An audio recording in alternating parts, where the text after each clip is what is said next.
kasih untuk warga RW 9 Ororodowo, Kecamatan Klojen, sudah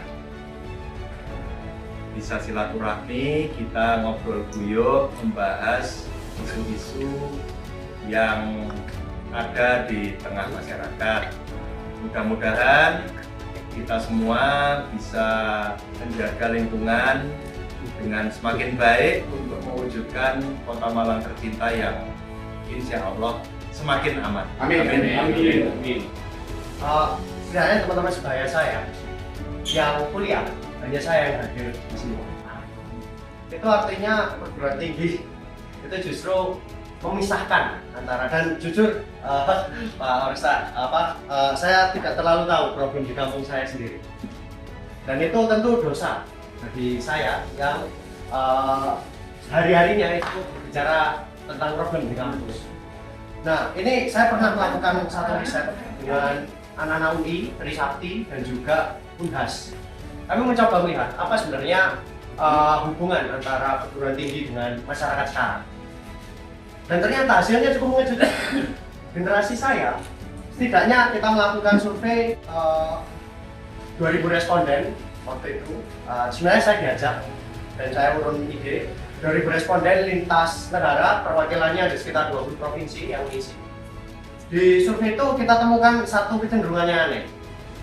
Di generasi saya, terutama generasi yang masuk kuliah, kita lebih akrab pada problem nasional daripada problem di sekitarnya.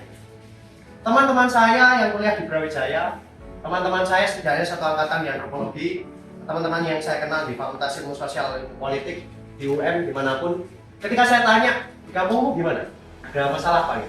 Mereka tidak tahu. Tapi ketika saya tanya, sekarang gimana kondisi polisi? Oh iya, kemarin itu polisi mukuli demonstran di Kalimantan. Jadi ada keanehan di generasi saya yang seperti itu. Dan ini kayaknya kaitannya dengan program kampung yang tadi. Saya kira soal kos-kosan, soal pendatang.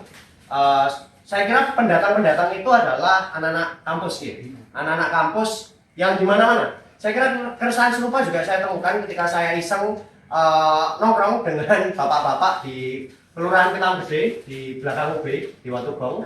Mereka selalu bilang, ini anak kos ini apa gak diajari tata krama dan seterusnya, sehingga kok rame, sehingga mengganggu warga. Artinya di kampus di kampus anehnya, bahkan saya yakin untuk kedekatan dengan warga, membantu kampung, saya yakin teman-teman Karang Taruna, mungkin Mas Rizky dan teman-teman yang lain itu jauh lebih berkontribusi daripada kami-kami yang sekolah tinggi-tinggi. Dan itu tentu adalah dosa kami, dosa saya juga gitu. Karena saya mengembangkan setidaknya dengan dosen sekarang 9 desa tentang problem budayaan, pendataan budayaan, pendidikan dan seterusnya di SDN Jawa Timur, di Jember ada. Dan itu saya miris melihatnya. Tapi setidaknya kalau saya diperkenankan untuk urung ide terkait pendatang tadi ya, Pak. Pendatang tadi kan sebenarnya anak-anak kampus yang kemudian datang di kampung. Di kampung mereka membawa budayanya entah dari timur, dari Papua, entah dari Jakarta bahkan. Karena anak-anak di Ketam Gede mayoritas lo gua, jadi saya juga harus berlatih ala-ala Jakarta gitu, Pak. Jadi di Ketam Gede itu juga terjadi hal serupa soal pendatang itu. Saya kira ini adalah dosa kampus saya juga, dosa Brawijaya. Oleh karena itu untuk menggugurkan dosa ini setidaknya yang bisa saya urunkan idenya adalah saya kira polisi Polresta Malang Kota terutama dengan setidaknya data yang saya lihat 61 Pak perguruan tinggi se-Malang Kota. Saya kira Polresta tadi kan sudah keliling sekolah, nanti keliling kampus untuk kemudian setidaknya melakukan MOU, entah kalau tidak MOU bentuknya komitmen bersama dengan masing-masing rektorat untuk memberikan edukasi kepada mahasiswanya bahwa mereka itu bukan hanya diajari untuk berakal, tapi beradab di lingkungan sekitarnya. Sehingga saya kira hulu problemnya kan di kampus. Kan misalkan UB, ya saya pakai kampus saya saja, karena kalau kampus lain dikira ya gimana ya. Ya pakai contoh kampus saya. Kampus saya mendatangkan sekitar tiap tahunnya itu sekitar kurang lebih 12.000 mahasiswa luar Malang Raya. Dan di 12 mahasiswa itu kemudian kan ngekos, datang membawa budaya baru, membawa budaya timur, membawa budaya Jakarta dan seterusnya.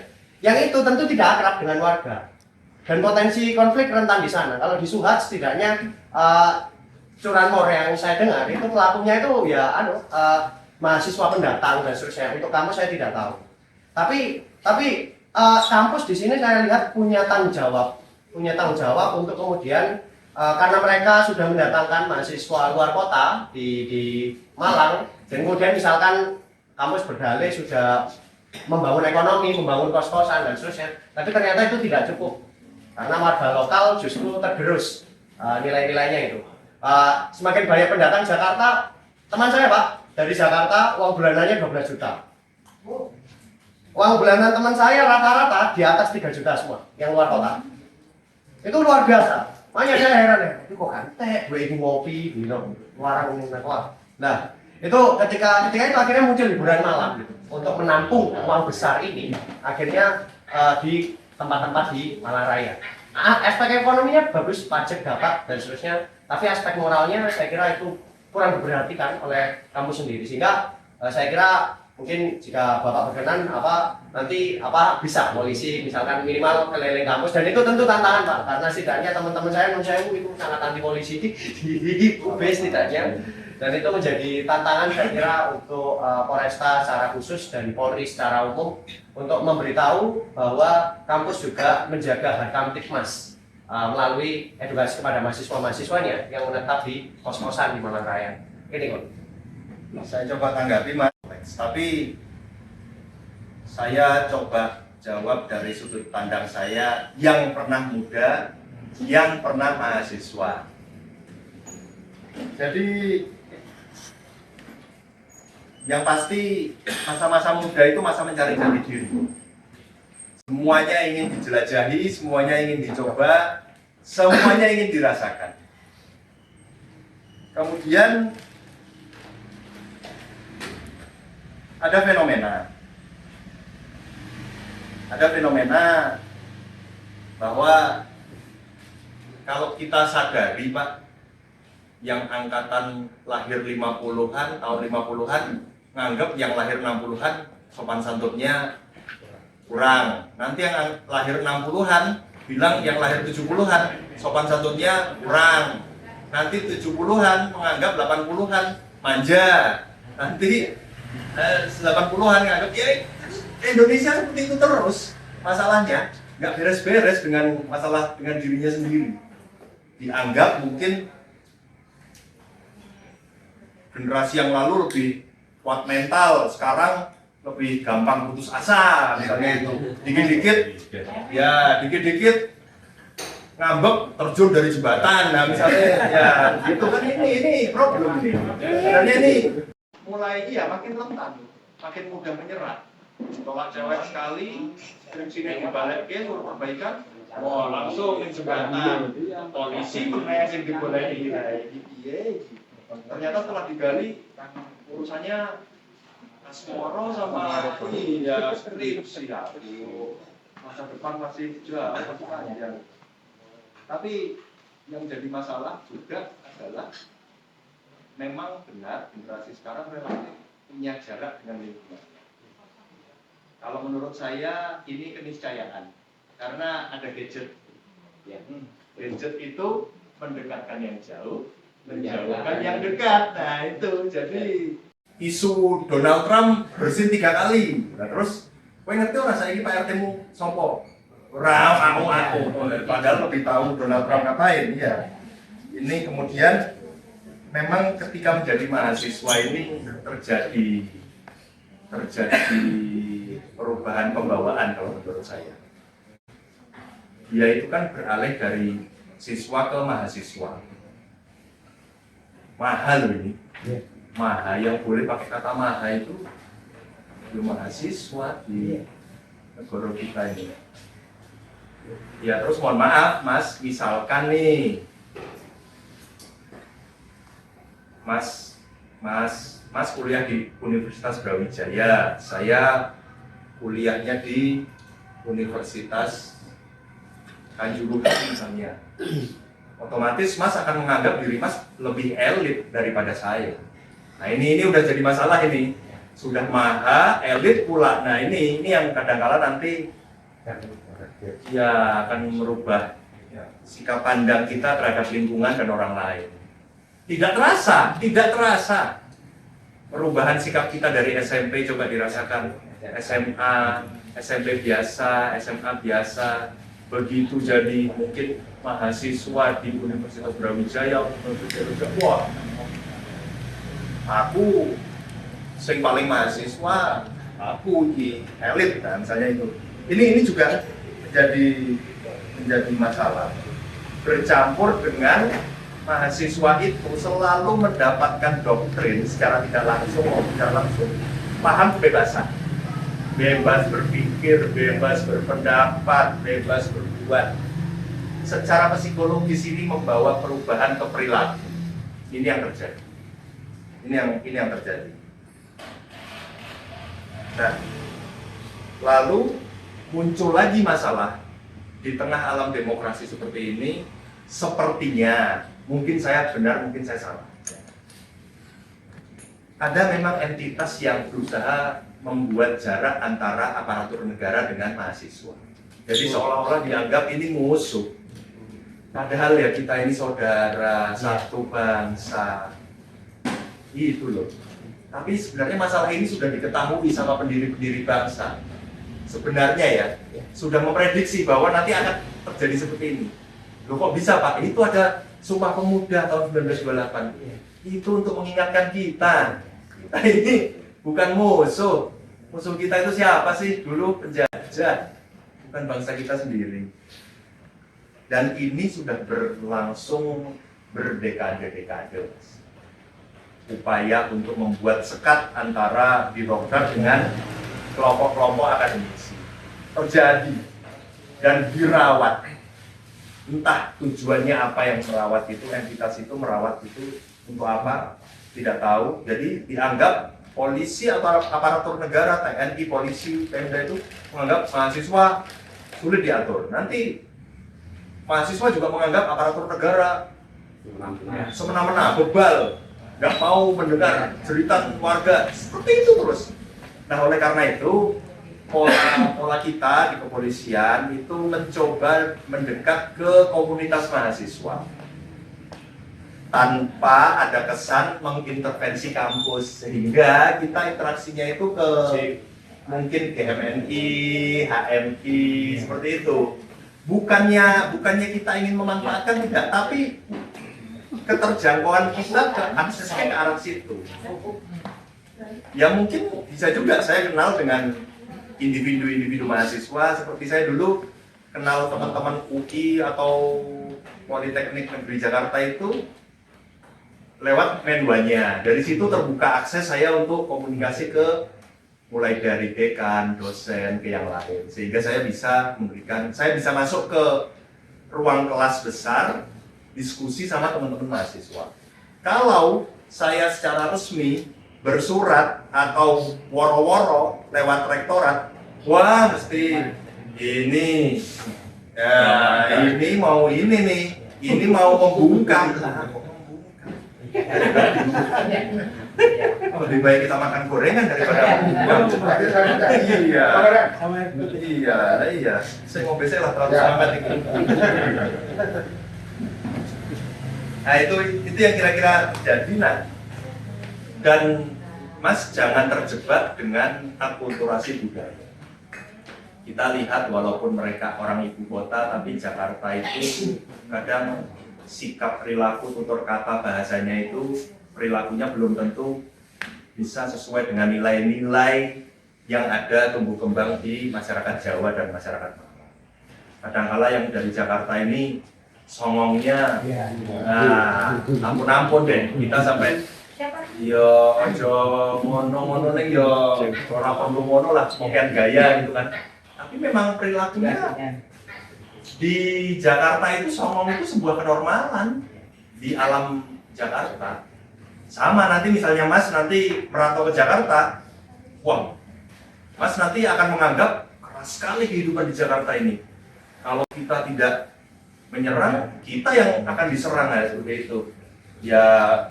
Ya mungkin Pak Bambang yang orang Malang sudah mengarungi ombak badai di Jakarta, mungkin bisa merasakan bagaimana orang-orang Jakarta mulai dari yang tingkatan tinggi sampai masyarakat kelas bawahnya.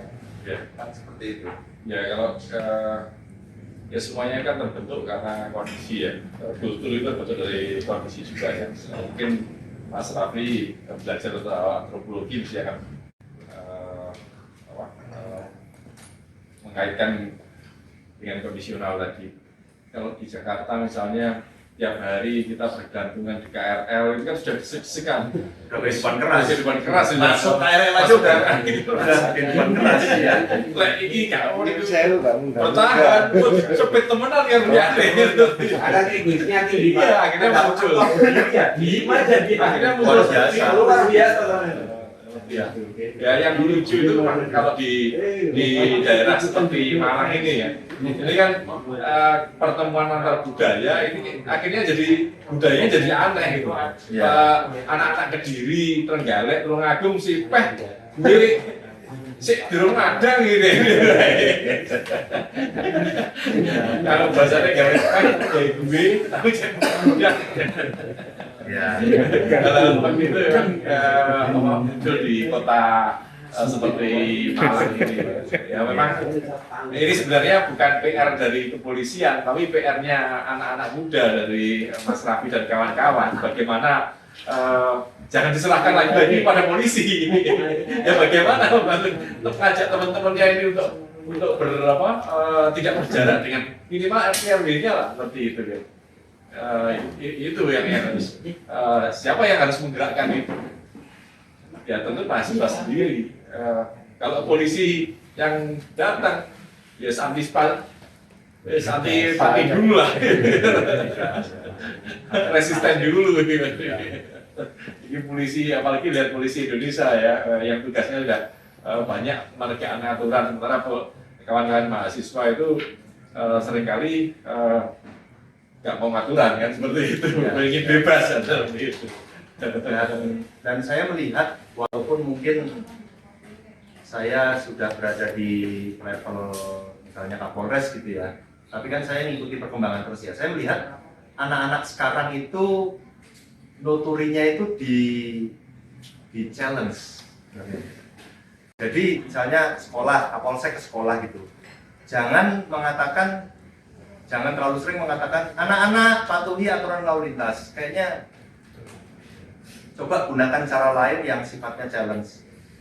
Saya tantang adik-adik semua untuk membuat gerakan tidak melanggar lalu lintas. Coba 1 minggu sanggup nggak Anda? Harus dibuat bahasa-bahasa yang ditantang gitu. Generasi sekarang itu seperti itu. Sanggup nggak? Kalau ada yang sanggup, lapor ke saya beri apresiasi. Misalnya seperti itu. Kayak gitu itu lebih bisa diterima. Soalnya bahasa anak-anak sekarang ini, kita melihat akulturasi budayanya bukan hanya antara Malang, Surabaya, Jakarta sekarang itu. Bahkan anak-anak kita sudah ke Korea-Koreaan sekarang itu. Iya, kita juga bingung ini siapa sih ini? Iya, bingung juga kita.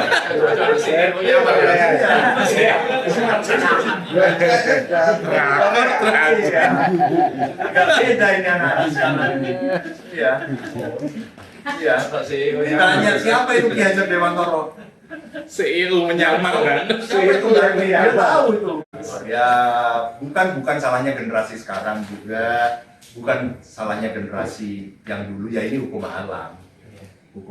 Ya punya tantangan sendiri. Kayak bayangkan Pak, saya punya anak kelas 6 SD, terus saya ceritakan dulu nasihat kakek saya ke saya. Dulu kakek saya itu cerita bangun pagi, nyapu, ngepel rumah ya kan, nyuci baju, nimba air, lalu ke sekolah karena nggak punya sepatu, nggak punya sepeda, nggak punya kendaraan, ke sekolahnya nyeker jalan kaki. Nah, lalu kita ceritakan ke anak saya yang kelas 6 SD. Yo nggak bisa paham karena lingkungannya tuh kayaknya nggak ada yang seperti itu Pak. Kayaknya nggak ada yang Bapak ceritakan tuh, nggak ada Pak. air limbah, air kan tinggal nyalain keran. Ya juga. Saya bangun mandi. Terus diantar ke sekolah. Akhirnya kok nggak masuk ya Pak ya, nggak pakai sepatu. Jalan kaki 20 km itu nggak masuk jalan sekarang. Padahal kan mungkin Pak RT diceritain gitu sama orang tuanya zaman dulu itu. Iya. Nanti pulang sekolah masih bantu bapak ibunya jualan di pasar. Kok anak sekarang udah nggak ngerti, nggak bisa bayangkan. Jangankan paham, bayangnya ora iso. Paling jawabannya anu udah lawas semua terus. Iya. Nanti sekali bapak ngomong gitu dibilang lawas. Nanti kalau bapak berkali-kali ngomong kayak gitu lawak Pak.